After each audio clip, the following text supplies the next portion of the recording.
1. Alianzas fatídicas. Un caballo decidió vengarse de cierto venado que lo había ofendido y emprendió la persecución de su enemigo. Pronto se dio cuenta de que solo no podría alcanzarlo y, entonces, pidió ayuda a un cazador. El cazador accedió, pero le dijo: «Si deseas dar caza al ciervo, debes permitirme colocarte este hierro entre las mandíbulas para poderte guiar con estas riendas, y dejar que te coloque esta silla sobre el lomo para poderte cabalgar estable mientras perseguimos al enemigo». El caballo accedió a las condiciones y el cazador se apresuró a ensillarlo y embridarlo. Luego, con la ayuda del cazador, el caballo no tardó en vencer al ciervo. Entonces le dijo al cazador: «Ahora apéate de mí y quítame esos arreos del hocico y el lomo». «No tan rápido, amigo», respondió el cazador. «Ahora te tengo tomado por la brida y las espuelas y prefiero quedarme contigo como regalo». El caballo, el ciervo y el cazador. Fábulas de Esopo. El 30 de octubre de 1922, Benito Mussolini llegó a Roma a las 10:55 a bordo de un coche cama procedente de Milán en el que había pernoctado. El rey italiano lo había invitado a la capital para jurar el cargo de primer ministro del país y constituir un nuevo gabinete. Acompañado por un reducido grupo de guardias, Mussolini hizo un alto en el Hotel Savoia primero y, luego, vestido con un traje chaqueta negro, una camisa negra y un sombrero hongo también negro, se dirigió a pie triunfante hasta el Palacio Real del Quirinal. En Roma corrían rumores de descontento social. Bandas de fascistas, muchos de ellos con uniformes diferentes, rondaban por las calles de la ciudad. Mussolini, consciente de la fuerza del espectáculo, entró con paso decidido en el palacio residencial de suelos marmóreos del rey y lo saludó con un: «Señor, disculpe mi atuendo. Vengo del campo de batalla». Aquello marcó el inicio de la legendaria marcha sobre Roma de Mussolini. La imagen de masas de camisas negras cruzando el río Rubicón para arrebatar el poder al gobierno liberal italiano se convirtió en el canon fascista, recreado en los días festivos nacionales y recogido en los libros de texto de las escuelas durante las décadas de 1920 y 1930. Mussolini fue una pieza clave en la construcción de la leyenda. En la última parada de tren antes de llegar a Roma aquel día se había planteado apearse del convoy para entrar en la ciudad a caballo, rodeado de su guardia, 3, y aunque finalmente descartó el plan, después hizo cuanto pudo por fomentar la leyenda de su ascenso al poder como, en sus propias palabras, una revolución y un acto de insurrección que había inaugurado una nueva época fascista. 4. La realidad era más prosaica. El grueso de los camisas negras de Mussolini, la mayoría de ellos mal alimentados y desarmados, llegaron a la ciudad después de que el rey invitara a su líder a convertirse en primer ministro. Los pelotones de fascistas que rodeaban Roma representaban una amenaza, pero las maquinaciones de Mussolini para tomar las riendas del Estado no tuvieron nada de revolución. Utilizó los 35 escaños parlamentarios de su partido, de un total de 535, las divisiones entre políticos de los partidos principales, el temor al socialismo y la amenaza de violencia de los 300.000 camisas negras para atraer la atención del tímido rey Víctor Manuel III, quien vio en Mussolini a una estrella política en ascenso y un instrumento para neutralizar el malestar social. Restaurado el orden político con el nombramiento de Mussolini y el socialismo en retroceso, el mercado bursátil italiano se disparó por las nubes. Viejos estadistas de la élite liberal, como Giovanni Giolitti y Antonio Salandra, se hallaron aplaudiendo aquel giro de los acontecimientos. Veían en Mussolini a un aliado útil.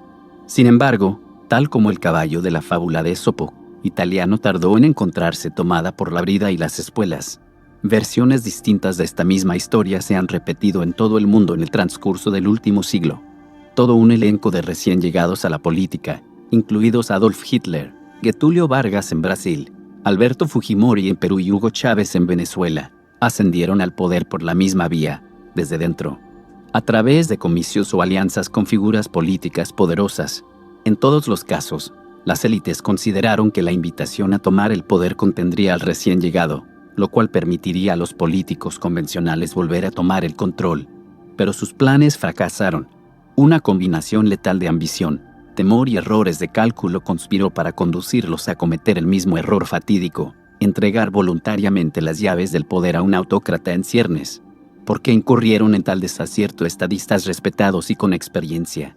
Pocos ejemplos resultan más cautivadores que el ascenso de Adolf Hitler al poder en enero de 1933. Su capacidad para la insurrección violenta había quedado demostrada ya con el putsch de la cervecería de Múnich de 1923. Un ataque nocturno por sorpresa en el que un grupo de partidarios suyos armados con pistolas se hicieron con el control de varios edificios gubernamentales y una cervecería de Múnich donde se hallaban congregados funcionarios bávaros. Su irreflexivo ataque fue contenido por las autoridades y Hitler pasó 9 meses en prisión, durante los cuales escribió su infame testamento personal, Mein Kampf, mi lucha. A partir de entonces, Hitler se comprometió públicamente a llegar al poder por vía electoral. En un principio, su movimiento nacional socialista recabó escasos votos. En 1919, una coalición prodemocrática de católicos, liberales y socialdemócratas había fundado el sistema político de Weimar. Pero, a principios de 1930, con la economía alemana tambaleándose, el centroderecha cayó presa de luchas internas y la popularidad de los comunistas y los nazis fue en aumento. El gobierno electo se desmoronó en marzo de 1930 en plena Gran Depresión.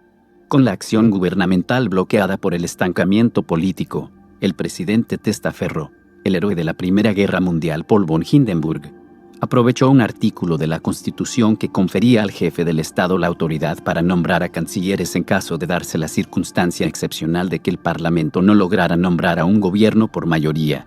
La función de dichos cancilleres no electos y del propio presidente no consistía solo en gobernar, sino, además, en marginar a los radicales tanto dentro de la derecha como de la izquierda.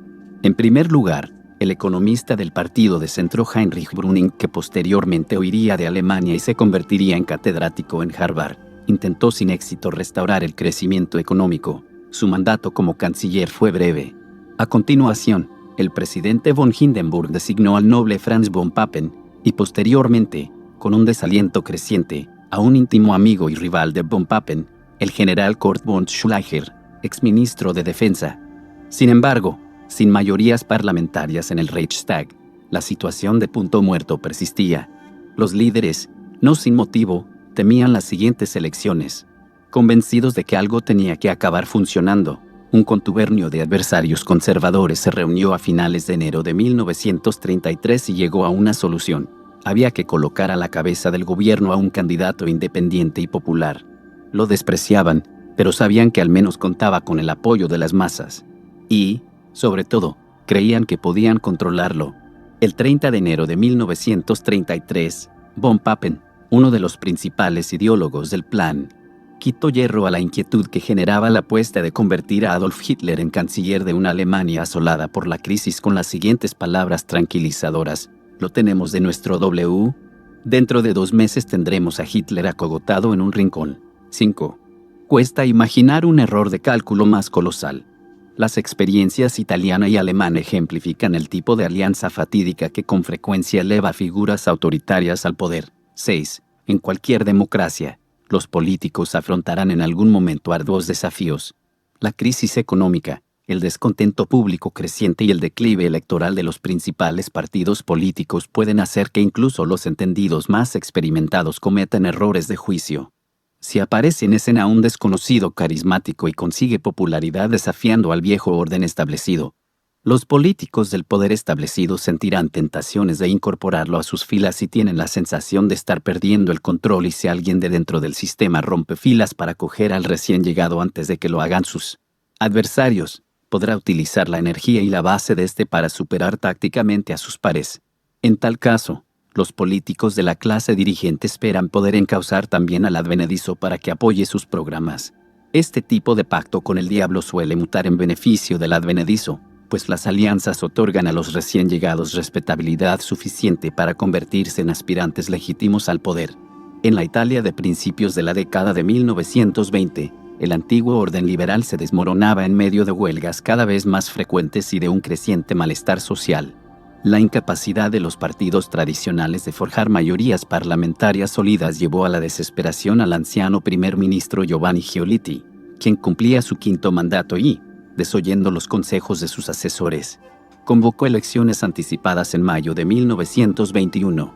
Con el objetivo de aprovechar el atractivo para las masas de los fascistas, Giolitti decidió ofrecer al movimiento arribista de Mussolini un lugar en el bloque burgués de su grupo electoral, integrado por nacionalistas, fascistas y liberales. Su estrategia fracasó y el bloque burgués obtuvo menos del 20% de los votos, tras lo cual Giolitti presentó su dimisión. Sin embargo, el lugar que Mussolini ocupaba en las listas confirió a su variopinto grupo la legitimidad necesaria para permitir su auge. Tales alianzas fatídicas no se circunscriben en absoluto a la Europa de entreguerras. También ayudan a explicar el ascenso de Hugo Chávez. Venezuela se vanagloriaba de ser la democracia más vetusta de Sudamérica, vigente desde 1958. Chávez, un suboficial militar que había liderado un golpe de Estado fallido y carecía de experiencia en la función pública, era un recién llegado a la política. Sin embargo, su ascenso al poder contó con el impulso definitivo de un infiltrado consumado, el expresidente Rafael Caldera, uno de los fundadores de la democracia venezolana. Desde hacía largo tiempo, dos partidos dominaban el panorama político venezolano: Acción Democrática, de centroizquierda, y el Partido Social Cristiano de centroderecha de Caldera, conocido como el COPEI. Ambos se habían alternado el poder de manera pacífica durante más de 30 años y, en la década de 1970, Venezuela se consideraba una democracia modélica en una región plagada por los golpes de Estado y las dictaduras. Sin embargo, durante la década de 1980, la economía nacional, dependiente del petróleo, se sumió en una depresión prolongada, una crisis que se dilató durante más de una década y prácticamente duplicó el índice de pobreza. Y como es natural, el descontento creció entre la población venezolana. Los disturbios generalizados de febrero de 1989 indicaban que los partidos establecidos se hallaban en problemas. 3 años más tarde, en febrero de 1992, un grupo de jóvenes oficiales militares se alzaron contra el presidente, Carlos Andrés Pérez. Con Hugo Chávez a la cabeza, los rebeldes se hacían llamar bolivarianos en honor al reverenciado héroe de la independencia Simón Bolívar. El golpe de Estado fracasó, pero Chávez, detenido, apareció en directo en televisión para instar a sus partidarios a deponer las armas y declarar, con un colofón que acabaría por convertirse en leyenda, que la misión había fracasado por ahora. Al hacerlo, se convirtió en un héroe a ojos de muchos venezolanos, sobre todo de los más pobres. Tras un segundo golpe de Estado fallido en noviembre de 1992, Chávez, desde la prisión, cambió de estrategia y optó por alcanzar el poder por vía electoral. Iba a necesitar ayuda para hacerlo. Aunque el expresidente Caldera era un estadista avesado y bien considerado, en 1992 su carrera política se hallaba en plena decadencia. 4 años antes no había conseguido garantizar la candidatura a la presidencia de su partido y se lo consideraba una suerte de reliquia política. Con todo, a sus 76 años de edad, el senador seguía soñando con regresar a la presidencia y detectó en el ascenso de Chávez una cuerda de salvamento. La noche del primer golpe de Estado de Chávez, el expresidente se puso en pie durante una sesión conjunta extraordinaria del Congreso y abrazó la causa de los rebeldes declarando: «Es difícil pedirle al pueblo que se sacrifique por la libertad y la democracia cuando cree que tales libertad y democracia son incapaces de darles alimentos que comer, de evitar la subida astronómica del coste de la vida o de poner fin definitivo al terrible flagelo de la corrupción que, a ojos de todo el mundo, devora las instituciones venezolanas a cada día que pasa». 8. Aquel fascinante discurso conllevó la resurrección de la carrera política de Caldera. Al conectar con el electorado antisistema de Chávez, el apoyo público al expresidente se multiplicó, cosa que le permitió llevar a cabo una exitosa campaña presidencial en 1993. El flirteo público de Caldera con Chávez no solo ayudó a impulsar su resultado en las urnas, sino que, además, otorgó a Chávez una credibilidad renovada. Chávez y sus camaradas habían intentado acabar con los 34 años de democracia de su país y, sin embargo, en lugar de denunciar a los líderes golpistas por constituir una amenaza extremista, el expresidente les manifestó su simpatía en público y, con ello, les permitió acceder a la política general. Caldera ayudó asimismo a abrir las puertas del Palacio Presidencial a Chávez al asestar un golpe mortal a los partidos venezolanos establecidos. En un asombroso giro de 180 grados, Caldera abandonó el COPEI, el partido que había fundado cerca de medio siglo antes, y presentó una candidatura independiente a la presidencia del país. Ciertamente, los partidos generales se hallaban ya en crisis, pero la partida de Caldera y la campaña antisistema subsiguiente contribuyeron a enterrarlos. El sistema de partidos se derrumbó después de que Caldera ganara los comicios de 1993 como candidato independiente.